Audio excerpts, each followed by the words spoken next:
Dia, Bom dia. Tudo bem? Como é que vão vocês, queridos? Tudo certo? Como é que vai a vida? Como é que vão essas pessoas, esses seres humaninhos maravilhosos como vocês são? Como é que foi o final de semana? Compartilha aí com a gente, galera. Como é que vocês estão? Tudo certo?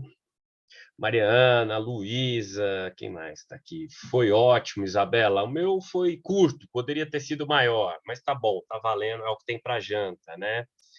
Tudo certo, Maria Eduarda, Bia, Ana Gabriela, todo mundo na área aí. Espero que vocês estejam todos animadinhos para o dia de hoje.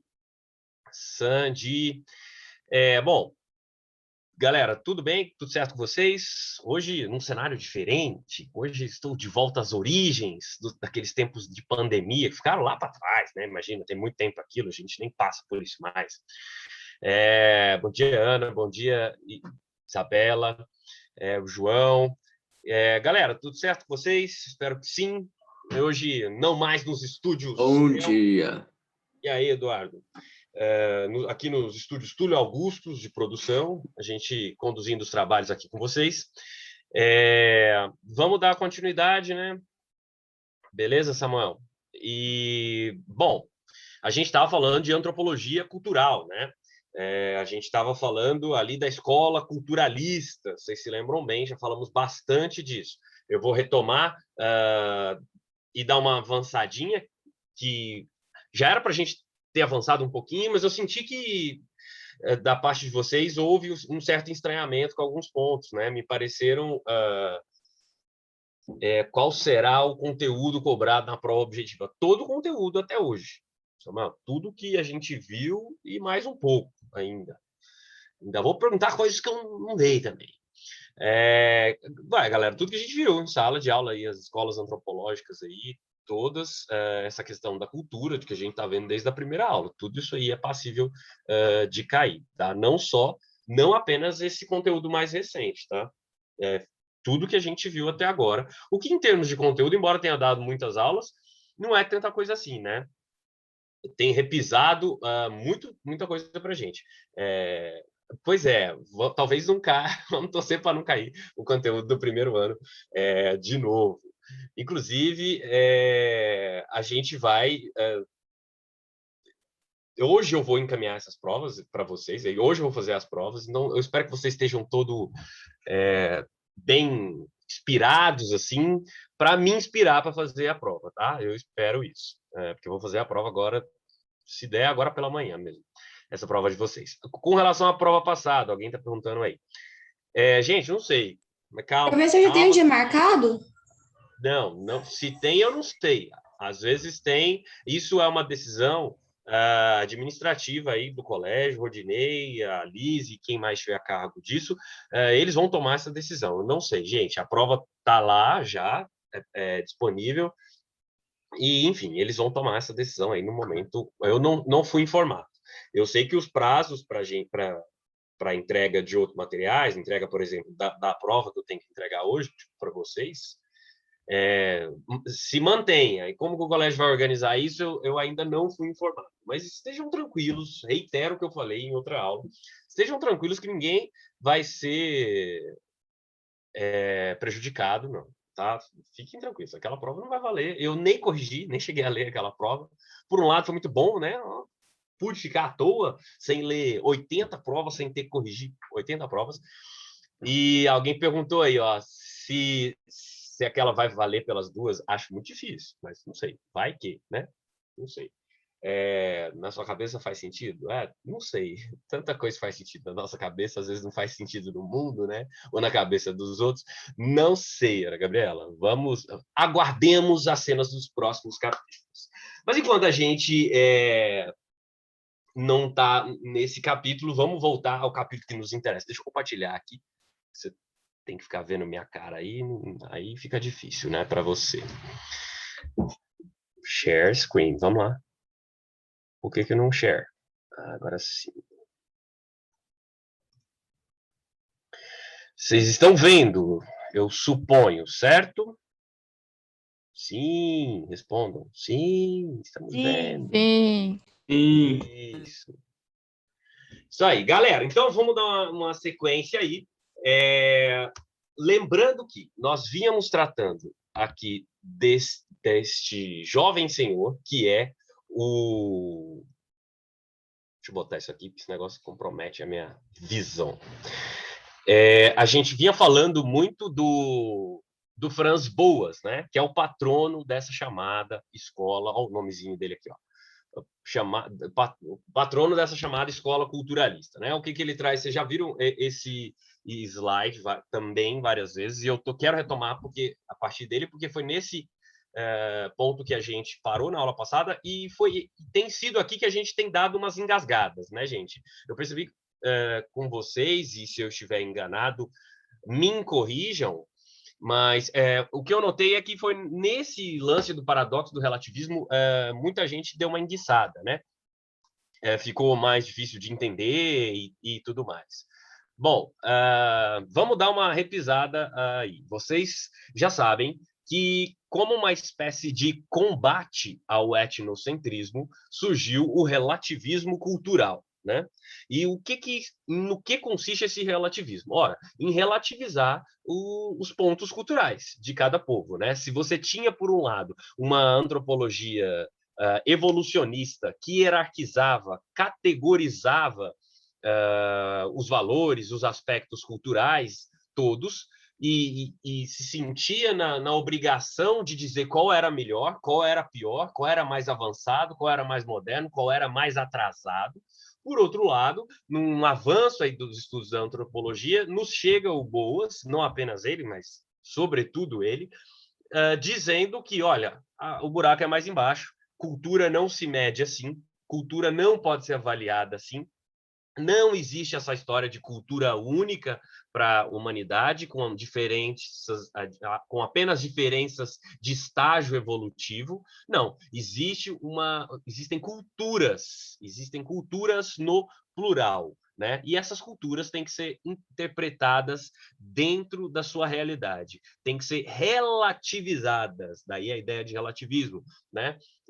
Eu brinquei com vocês na aula passada, né? Qual é o lance de você perguntar uma aula de física, né? Aquele corpo está parado ou está em movimento? Você vai dizer, bom, depende do ponto referencial, né? Depende do ponto de referência que você toma.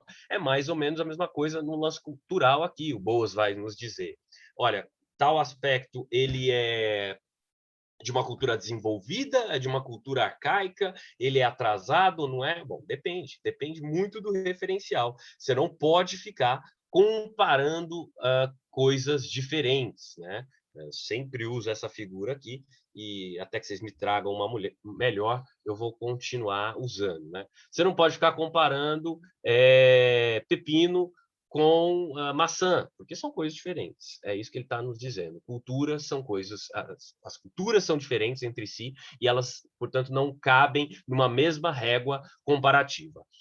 Entretanto, esse movimento aí da relativização, ou seja, de você tornar tudo mais relativo do ponto de vista cultural, esbarra no seguinte problema.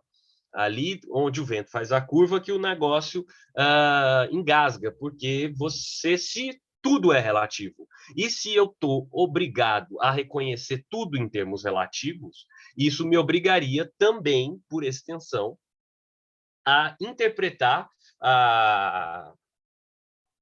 qualquer aspecto cultural como sendo legítimo, né? Então, aquele caso clássico aqui. Se o machismo é típico da sociedade brasileira, eu estaria obrigado, portanto, nesse excesso de relativismo, a relevar o machismo, a entender, pô, tudo bem, a cultura brasileira é machista mesmo, então fazer o quê? Isso é cultural, isso é deles, né? Isso é lá com esses brasileiros, temos que aceitar isso mesmo. E não pode ser assim, né? Nós sabemos que não pode ser assim. Daí se chega nesse chamado paradoxo do relativismo. Vai até que pagar no livro? Até que página? A Bia perguntou aqui até que página que vai o conteúdo no livro. Deixa eu ver. Deveria ser... Como eu vou fazer a aula hoje, eu vou dar só até... Eu vou fazer a prova hoje, só o que eu tiver dado até hoje. Que vai ser até...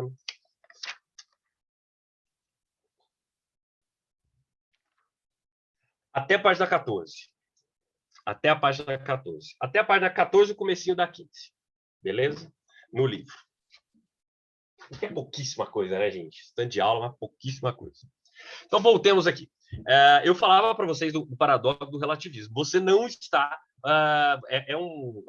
É uma superação do etnocentrismo, daquela coisa de você colocar uma cultura como correta, como centralizada, e tomá-la como régua de medida para todas as outras. Entretanto, gera esse problema aí, de que seria essa coisa de que eu tenho que relativizar tudo, afinal tudo é cultural, né? Afinal, a opressão ou o racismo, por exemplo, no Brasil, ele é cultural, sempre existiu, é fruto da nossa cultura, ele é coisa do passado, então vamos admitir, vamos dar de barato que é assim mesmo, que a gente não pode fazer nada para mudar. Não é assim, né? Não é assim que a banda toca, não é assim que as sociedades avançam. Então, se esbarra aí e se criou esse tal do paradoxo do relativismo, né? Que é exatamente aquele postulado de que, bom, a gente tem que relativizar, mas tem gerência nessa bagunça, né? Não é assim, vou sair relativizando tudo, né?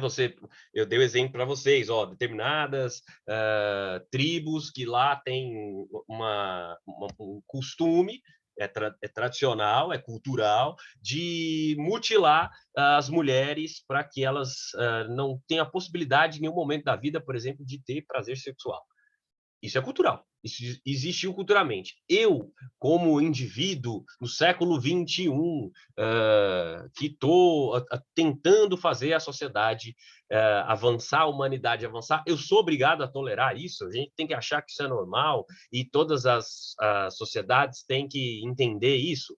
Não, gente, não é por aí. Isso é uma coisa que está oprimindo uma parcela da população. Portanto, esbarra aí no tal do paradoxo do relativismo. Você não tem que relativizar tudo. Isso é passível de crítica, isso é passível de transformação. A cultura também pode ser transformada.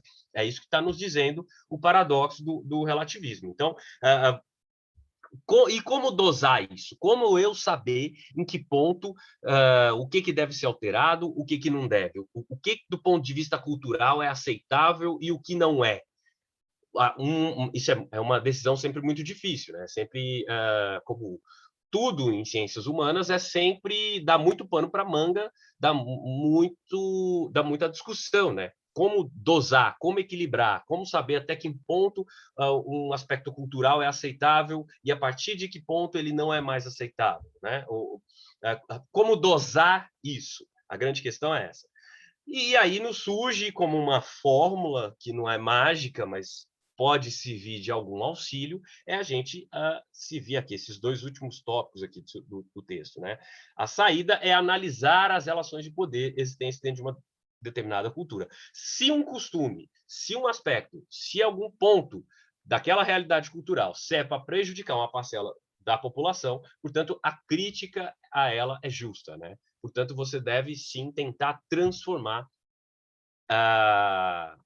aquela questão cultural. Queridos, me respondam, esse ponto está claro para vocês? Ou tem pinimba nisso? Nas últimas 2 aulas, eu notei que muita gente dava uma patinada aí. Não ficou tão claro. Sejam sinceros, de boa, tá claro, quem mais? Mais claro que cristal. Mais claro que cristal, olha, profundo, achei. Claríssimo. Então tá, gente, se para alguém, por favor, não estiver claro, fala aí que a gente reforça isso aí. Aliás, eu já falei isso, acho que eu já falei isso, mas agora não sei se eu falei na aula passada, ou se eu falei no Tel Mais. Eu fiz um vídeo sobre isso, sobre relativismo cultural. Então, esmiuço um pouco mais essa questão, deve ter lá uns 10 minutos, não sei, 5 minutos, né? E convido vocês a assistir lá. Vocês já sabem onde, já cansei de falar isso. Mas então, é para dar uma repisada nisso aí. Então tá claro, né, gente? Sigamos, portanto. Essa frase do Boas aqui, ó. Eu não coloquei à toa, né? Olha aqui, ó, o olho que vê é órgão da tradição. Era exatamente para enfatizar o seguinte: o olho é um órgão humano, né? Mas o olho que vê é órgão da tradição. O que ele está querendo dizer com essa frase? Olha, há múltiplas maneiras de ver a gente pode enxergar a mesma coisa. né? Mas a gente pode ver coisas diferentes, olhando para o mesmo ponto. O que que isso quer dizer? A tradição, a cultura, aqueles elementos que nos formam, eles determinam como a gente enxerga as coisas, né? Um gesto racista para alguém no mundo moderno, para alguém que tenha os parafusos no lugar, vai ver, pô, isso é claramente um gesto racista. Alguém, essa mesma cena observada por um sujeito racista, ele vai dizer, não, isso é normal, acho isso aí tá tudo certo, tá tudo normal com isso. Então, essa frase do Boas está rememorando muito essa ideia de que nós temos falado como a cultura molda a nossa visão, né? Então, essa questão do relativismo cultural, ela está dentro desse debate aí. Você tem que relativizar, pero não mútil, né? Não em excesso, né? Você tem que entender que há questões que não necessariamente têm que ser relativizadas a ferro e fogo. Beleza? Sigamos. A gente estava nesse item na aula passada. Daí a gente parou. Quem vai ser a voz maravilhosa a alegrar a nossa manhã lendo esse item novamente para a gente? Eu acho que eu não cheguei a explicá-lo.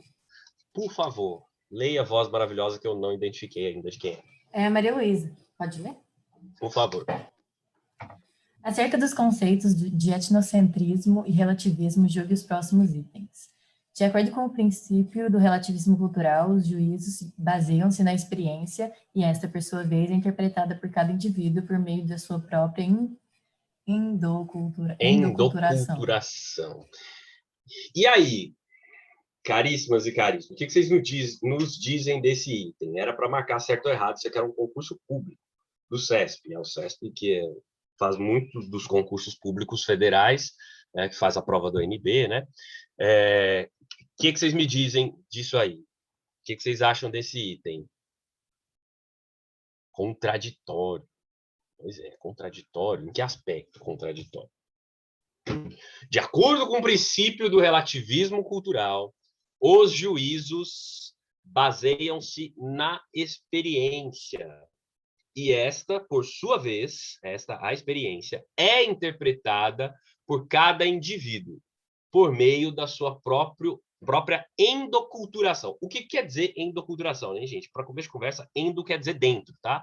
Endoculturação tá a ideia de que analisar por meio da própria cultura, né? De dentro da cultura, de uma perspectiva interna da cultura. Endo é dentro, né? E exo é fora. É um prefixo aí que quer dizer internamente, né? Eu até dei um exemplo para vocês, acho, na aula passada. Quando estava acabando a aula, eu falei, olha, quem for fazer odonto, tem uma parte da odontologia que é endodontia. Você estuda as questões de dentro do dente, né? E tudo mais. Já que falou o princípio, tá certo?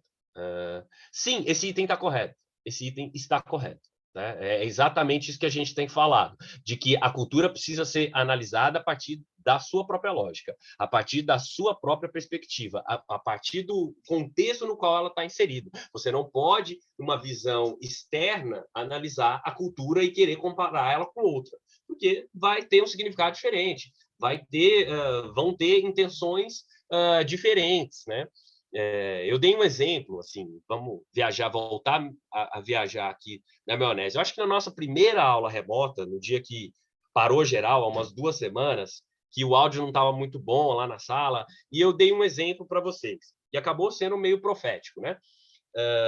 Eu dei um exemplo para vocês. Olha, se eu fizer um determinado gesto com a mão, isso aqui pode ser interpretado como uma coisa positiva ou como uma coisa negativa. Isso aqui pode ser interpretado a depender da cultura como algo positivo ou não, e muitos incidentes diplomáticos já foram causados por isso. Se eu não me engano, eu acho que uma vez o Bush pai, presidente dos Estados Unidos, foi numa coisa na Polônia, não sei, e acho que era isso. E ele fez um gesto assim, V de vitória, de dentro da limusine presidencial lá e tal, e naquele contexto da Polônia representou muito mal, aquele gesto era ambíguo naquele ambiente polonês, e como é que ele ia saber disso, né?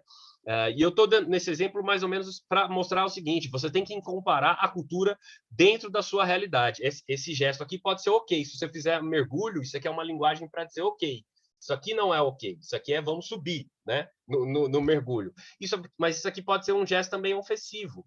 né? Vocês viram, eu disse que é profético, porque eu estou me lembrando desse episódio. Semana passada, um assessor da Presidência da República fez um gesto no Senado Federal que foi identificado de grupos de supremacia branca, um gesto extremamente preconceituoso. Depois ele disse que não tinha nada a ver, que ele estava ajeitando o terno. Ninguém nunca ajeitou o terno assim. Era, obviamente, enfim, acredite quem quiser, acho que aquele foi um deslize que ele estava só ajeitando o terno. Mas por que eu estou dizendo isso? Porque na aula anterior eu tinha chamado essa atenção para a coisa de gestos. E é só um exemplo bobo, prosaico, de como traços culturais podem ser interpretados de diferentes maneiras. E, portanto, para avaliá-los do ponto de vista da antropologia cultural, que é essa que nos interessa por hora, você tem que entender a lógica a partir de dentro da própria cultura. Claríssimo? Digam sim, todo mundo agora, vai. De Sim. boa, sim, isso. Sim. Isso, valeu, gostei dessa animação. Mesmo que fingida, é bem-vinda assim mesmo. Outro item, alguém tinha pedido para ler esse aí. Será a Mariana? Mariana, aguardamos a sua voz de ouro lendo para nós. Alô? Tá aí, Alô. Mariana? Estou. Então, leia, por favor. Quanto ao choque de civilizações, é bom lembrar a carta de uma menina americana de 7 anos cujo pai era piloto na guerra do Afeganistão.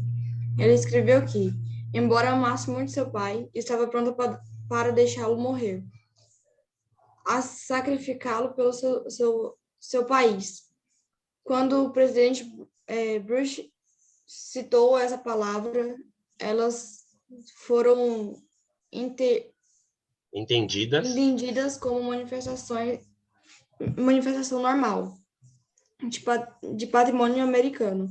Vamos conduzir uma experiência mental simples e imaginar que uma menina árabe maometana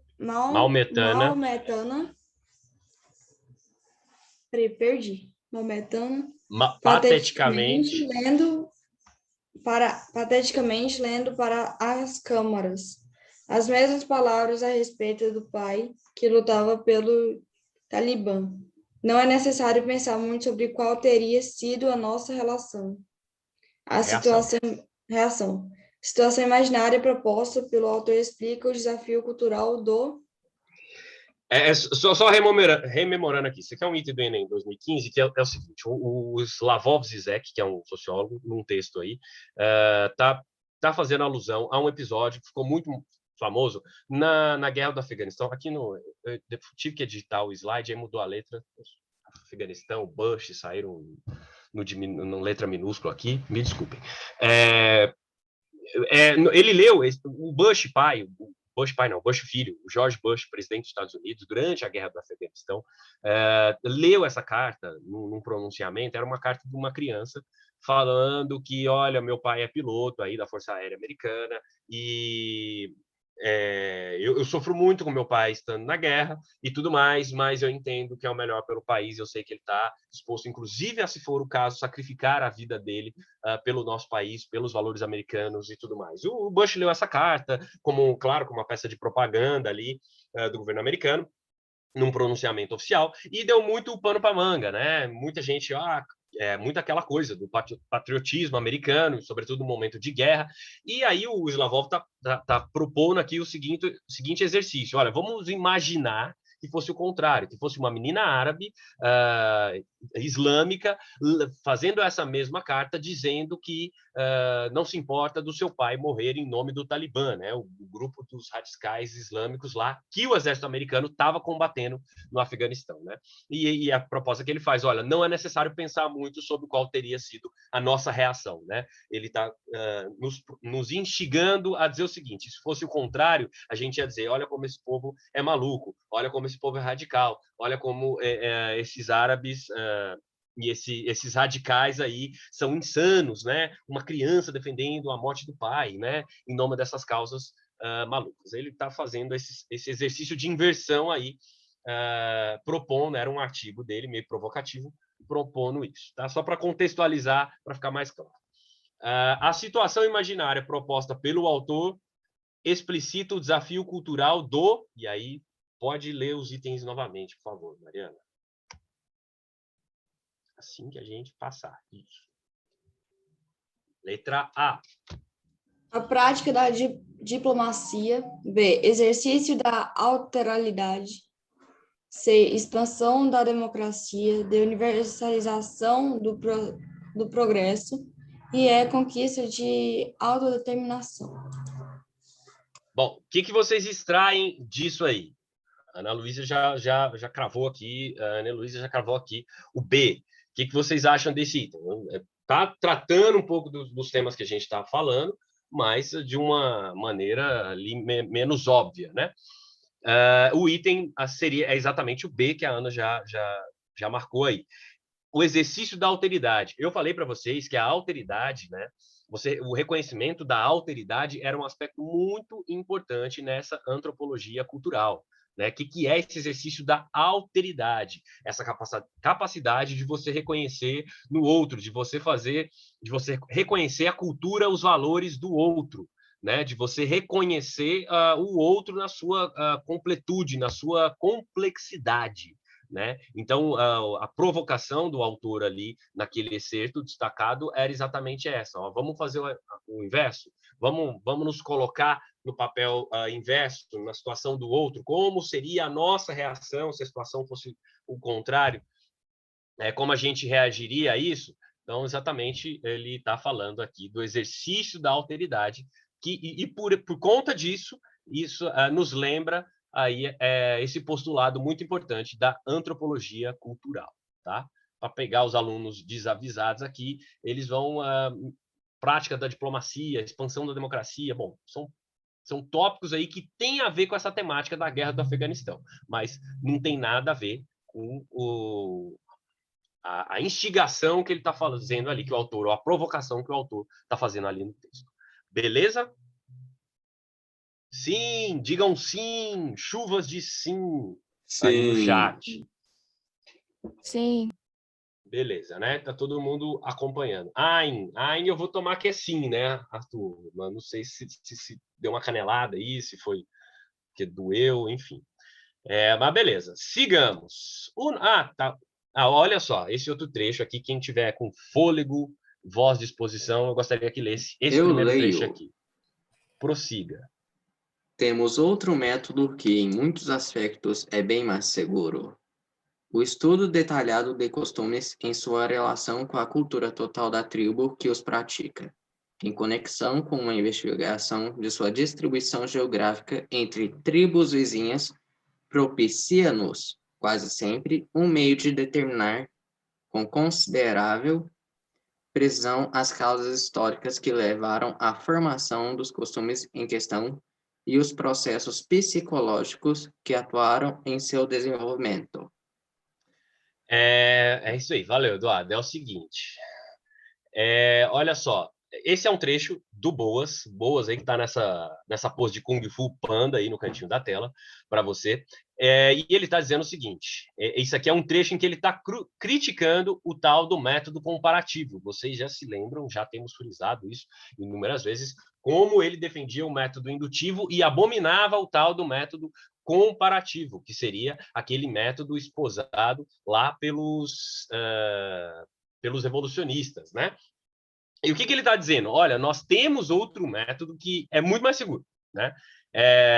Esse estudo detalhado das tribos e tudo mais, essa relação com a cultura, ele nos propicia, ou ele nos proporciona um meio de determinar com precisão as causas históricas que levaram à formação dos costumes em questão e os processos psicológicos que atuaram em seu desenvolvimento. Em outras palavras, ele está dizendo o seguinte: não adianta você simplesmente pegar o chamado estágio evolutivo de uma cultura e querer, a partir daí, cravar em que aspecto essa cultura está, se ela é desenvolvida ou se não é, se ela é válida ou se não é, se ela é legítima ou não é, tal qual faziam os evolucionistas. O que ele está dizendo, não. O que importa para a gente são os processos.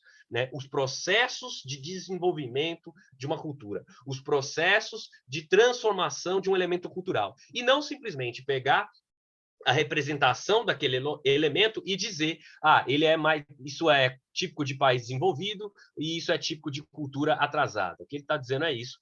Não há que se comparar portanto, elementos culturais, porque eles são completamente diferentes. Eles fazem sentido naquela cultura. Se você pegar uma cultura, por exemplo, o que representa uma máscara em termos culturais, né? O uso de uma máscara. Bom, depende bastante.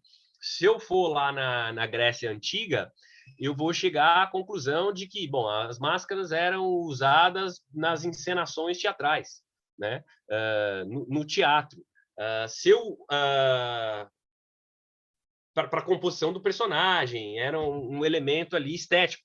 Se eu vier para o carnaval carioca dos anos 2000, pré-pandemia, né?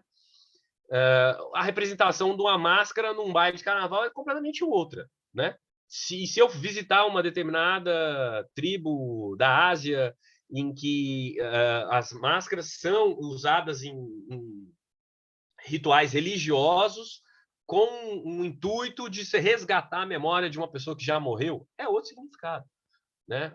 Completamente, tem um outro contexto cultural completamente diferente. Então, o que o Boas está nos dizendo aqui, você não pode comparar essas coisas, porque elas são completamente diferentes. Você tem que entender os processos que geraram essas coisas, e não a coisa pronta, né?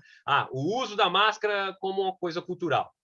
Tá, ele vai ter diferentes usos na Grécia, no Rio, nessa tribo X lá na Ásia. O que é importante é entender são os processos psicológicos que atuaram no desenvolvimento dessa cultura, são os contextos históricos que levaram à formação desse elemento. É isso que ele está nos dizendo aqui, em outras palavras. Beleza? Maria Luísa, perdi o posto de leitora. Jamais, Maria Luísa. Você quer retomar o seu posto, quer ler esse segundo parágrafo aí? Fica à vontade. O segundo parágrafo? Segundo trecho aqui, esse aqui, abaixo do verdinho. A parte verde ou a outra parte? Esse aqui, ó, a investigação histórica deve ser o teste crítico. A investigação histórica deve ser o teste crítico demandado pela ciência antes que ela admita os fatos como evidências. A compatibilidade do material coletado precisa ser testada por meios e cumpre exigir a uniformidade dos processos como prova de comparabilidade. Se a antropologia deseja estabelecer as leis que governam o desenvolvimento da cultura, ela não pode se limitar a comparar apenas os resultados desse movimento. Sempre que possível, deve-se comparar os processos de desenvolvimento que podem ser descobertos por intermédio de estudos das culturas de pequenas áreas geográficas. É um outro trecho de um texto do Boas, em que ele está novamente mostrando aqui, olha, que está sendo bastante duro na crítica aqui ao método comparativo, que ele está dizendo o seguinte: se a antropologia quer determinar as leis que governam o desenvolvimento da cultura, ela não pode se limitar à comparação apenas dos resultados, né? Ou seja, você não pode pegar só aquele elemento cultural, aquele traço cultural já pronto e querer compará-lo. Você tem que se debruçar sobre os processos. Ok, sempre que possível, você tem que comparar os processos de desenvolvimento, né? E aí que você vai pontuar realmente as diferenças, né? E esses processos podem ser descobertos através de estudos em pequenas áreas específicas, né? A comparabilidade do material coletado, né, o material que você coleta numa pesquisa etnográfica, que o antropólogo coleta nos seus estudos, ela precisa ser testada, mas ela precisa ser testada pela uniformidade dos processos, né? E não o elemento em si. Ou seja, você tem que estudar os processos culturais como um todo, os processos de formação da cultura, e não apenas a cultura como um ponto específico. Então, se eu vou chegar e dizer aqui, por exemplo, que, sei lá, o racismo americano nos Estados Unidos é absolutamente igual ao racismo no Brasil no século XXI. Do ponto de vista antropológico, bom, não é bem assim. Você pode até ver pontos de contato, você pode até ver semelhanças entre eles, mas você tem que ter clareza a respeito do seguinte: são sociedades diferentes, são culturas diferentes e, portanto, não se pode simplesmente comparar os dois polos. Você tem que comparar, se é que for para comparar, os processos de formação, porque é no processo que você vai entender como aquele produto final foi gerado, né? Como aquele, por exemplo, aquele traço cultural qualquer, no caso o racismo aqui que eu estou usando nesse exemplo, foi gerado. Se é a partir de um aspecto específico, se é por uma questão cultural local, ou se tem aí em andamento um processo mais longo que permita a aproximação entre as coisas. Tá claro, meus queridos, novamente, isso aqui é um trecho de um texto, são trechos de textos do Boas, em que ele estava criticando exatamente o método comparativo. Já batemos muito nessa tecla, não é novidade para vocês, né? Dizer como ele critica o método comparativo, né? Tá claro? De boa, de boa. Então, vamos assumir aí o diboísmo do Vinícius e vamos passar para o nosso próximo tema, que é o seguinte. Ainda em Boas, eu chamo a atenção para vocês de uma questão interessante. O Boas, ele vai, no desenvolvimento da sua antropologia, ele vai chegar na ideia de padrões culturais, né? Ele vai mostrar que há uma convergência, uma semelhança entre tipos mais típicos de personalidade e a cultura de um determinado local, de um determinado povo. Como assim? Né? Ele vai mostrar que no amadurecimento da antropologia, e aqui já estamos falando, nós estamos falando aqui já de início do século XX, né? Então, você tem uma antropologia mais madura, né? Já passou por diferentes fases, diferentes linhagens de pensamento, diferentes ondas teóricas e investigativas. Então, você está num estágio de uma antropologia mais amadurecida. E essa antropologia permite uma espécie de convergência com a psicologia, né? Ele vai mostrar, e por que com a psicologia? Né? Porque a psicologia, você sabe, tem como objetivo ali estudar a mente humana, né? Os perfis de comportamento humano. E ele vai mostrar, o Boas vai nos mostrar que você tem padrões culturais, né? Você tem personalidades que são mais típicas a depender do contexto cultural. Então, isso, a partir desse avanço da antropologia, é possível mapear, né, com determinados estudos, a incidência maior de determinados padrões de comportamento que são dados pela questão cultural. Então, ele está pegando aí o gancho cultural, dando uma esticada nele e elevando até a questão dos comportamentos psicológicos, né? Dos perfis psicológicos, dos perfis comportamentais humanos mais típicos. Então o Boas virou psicólogo. É isso. Isso aí você está falando. Então, Boas agora atende na clínica de psicologia. Não. Estou mostrando para você que há uma convergência aí de propósitos entre essas duas ciências. Nesse determinado aspecto, o Boas vai fazer uma breve convergência. Nem era a intenção dele querer pegar um domínio da psicologia, não. Ele ainda está muito no terreno da antropologia, né? A antropologia estuda o homem nas suas relações todas também, nas suas relações de comportamento e de cultura. E isso aqui são relações de comportamento e de cultura. Essa desconstrução das hierarquias, como eu coloquei aqui, faz surgir essa capacidade de enxergar outras nuances, né? O que seria essa desconstrução das hierarquias, né? Os evolucionistas tinham padrões hierárquicos muito claros, né? Essa cultura é superior, essa aqui é inferior, essa aqui é melhor, essa aqui é desenvolvida, essa aqui é atrasada, essa aqui é arcaica, né? Isso era muito claro para eles, né?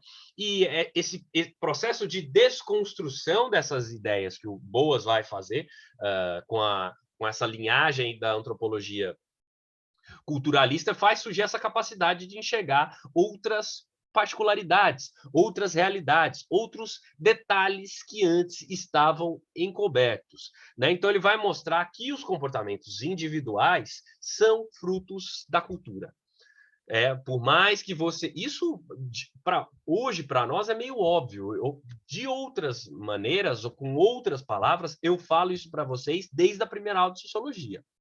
Como assim? Quando eu falo para vocês que as questões sociais, elas são muito mais adquiridas do que naturais, né? do que a sua maneira de pensar de agir, ela é muito mais fruto da sua convivência cultural, do meio no qual nós estamos inseridos, do que, sei lá, da minha índole, do meu signo, de uma coisa que me acompanhou do berço, de uma coisa genética, não porque meu pai é assim. Você herdou essa coisa do seu pai, nem tanto por questões genéticas, mas por padrões de comportamento que você viu no seu pai. Então, isso é meio óbvio para nós, sociólogos do mundo contemporâneo. Para nós, aqui no início do século XX, isso não era nada óbvio e representou um avanço, né? Esses estudos da antropologia culturalista vai mostrar que você tem diferentes personalidades, diferentes padrões de comportamentos sendo mais típicos a depender a depender da sociedade, a depender da cultura, né? Você pode, num determinado país, dizer, olha, os homens em geral são mais violentos no Brasil do que na Alemanha, né? E o que me permitiria dizer isso? Se eu pegar as estatísticas de cometimento de crime, né, por quantidade da população, por grupo de 100 mil habitantes, eu vou ver, sei lá, que o feminicídio no Brasil é muito mais elevado do que na Alemanha. Isso me permite induzir que há um maior machismo na sociedade brasileira, né?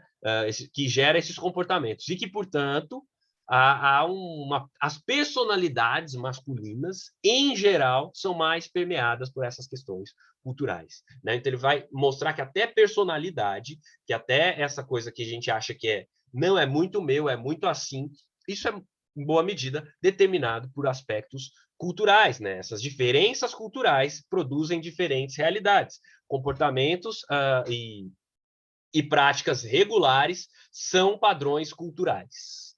Estão me acompanhando nessa viagem, gente? Tá fazendo sentido para vocês isso? O que eu estou querendo dizer com isso? Sim. Então, você tem determinados perfis que são mais típicos de um povo, que são mais típicos de uma cultura, e isso está dado por questões culturais, né? Não é muito aquela coisa, porque eu nasci assim, porque eu sou assim, é porque meu pai era esquentadão assim, então eu também sou. Mas você é porque você viu e conviveu com o seu pai. E, em boa medida, esse comportamento seu e do seu pai, ele é mais tolerado em uma sociedade, ele é mais típico de uma sociedade do que em outras, né? Se você pegar os japoneses são muito respeitosos com a tradição e com os mais velhos, né? Eles têm uma hierarquia muito grande na sociedade japonesa com os mais velhos. Então, é porque todo mundo lá nasce com isso, porque as personalidades lá já vêm com essa coisa de fábrica. Não, isso é um traço cultural importante para eles, naquela sociedade faz sentido, portanto, é mais natural que as personalidades sejam mais induzidas para esse lado. Vamos a uma pergunta. É correto pensar que esse pensamento tem relação com a teoria do Rousseau, por pensar que as relações sociais correspondem ao indivíduo? Teria, Isabela, mas meio forçando a barra. Não é exatamente disso que o Boas está falando, tá? O Boas está bem em outra página, assim, tá um tanto mais avançado, tá falando da antropologia, tá falando da questão da cultura, de como a cultura molda, né? Das diferenças culturais. O Rousseau, ao dizer isso, lá no século XVIII, ele está falando no âmbito filosófico, ele está falando no âmbito até mais existencial, mais ontológico. É diferente um pouco dessa ideia dos Boas, do Boas. Dos Boas é ótimo. A pergunta foi o seguinte: é correto pensar... Peraí. É correto pensar que esse pensamento, esse aqui dos padrões culturais, tem relação com a teoria do Rousseau, por pensar que as relações sociais corrompem o indivíduo? É isso que eu estou dizendo. O buraco é bem mais embaixo. Até porque a perspectiva aqui do Boas não é que a sociedade corrompe o indivíduo. Ele não está dizendo isso. Ele está dizendo, inclusive, a sociedade pode até melhorar o indivíduo, né? Ele está mostrando aqui que os padrões culturais eles determinam a maior ou menor incidência de determinados tipos de personalidade, a depender da cultura. Você tem uma maior incidência de tipos de personalidade que são determinados pela cultura, são influenciados pela cultura. O Rousseau está lidando com uma questão existencial, filosófica ali, é uma pegada bastante diferente. E alguém perguntou aqui se o Boas foi o primeiro a criar essa teoria. Foi.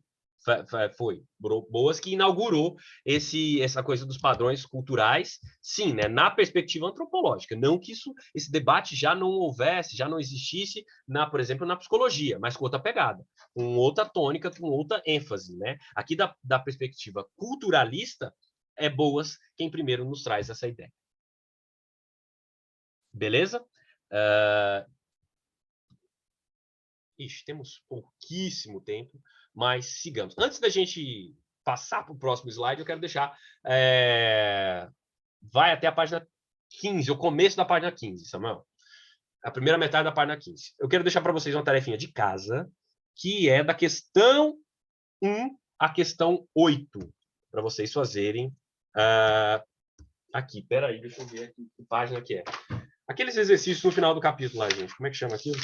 Exercícios propostos, a partir da página 23. Eu queria que vocês fizessem os exercícios propostos do 1 ao 8 a partir da página 23. Tá bom? Professor, só uma pergunta. Até 2. É que ultimamente o senhor não dá para... É o que eu queria saber, porque eu tô meio confusa agora. Esses exercícios propostos, precisa explicar alguma coisa ou só marcar mesmo? Só pegar a questão certa? Boa pergunta. Eu não tinha pensado nisso, Mariana. Não tinha pensado nisso. Deixa eu ver aqui. Vamos explicar. É para explicar. Sim, não, tem não. Explicar. Eu tô sendo bem bonzinho. Professor, mas tem um problema. Tem perguntas que não tem como explicar. Tenta do jeito que você conseguir. Tenta explicar por que você escolheu esse item, né? Por que eu estou marcando esse item? Na questão 4... Então eu vou colocar porque Deus quis, pode ser? Pode, mas você vai tomar um Deus quis te dar um 0, Deus não quis aceitar essa tarefa. Pode acontecer também. Pode crer. Pode acontecer de você ouvir essa resposta também. Então, por que você escolheu? Por que faz sentido para você? Tá? Não é para você justificar cada um dos itens, né? Você falar, esse item aqui, porque de fato era isso que o autor falava, de fato era isso que o autor, sim, não, Túlio o quê? Era de fato essa ideia proposta para o autor. E, gente, vamos ser bonzinho, né? Estamos tranquilo. Estou passando poucas tarefas para vocês. Eu acho que essa é a segunda tarefa, ou terceira que eu passo para vocês em 50 aulas que nós já tivemos. Confia na mãe. Pode ser.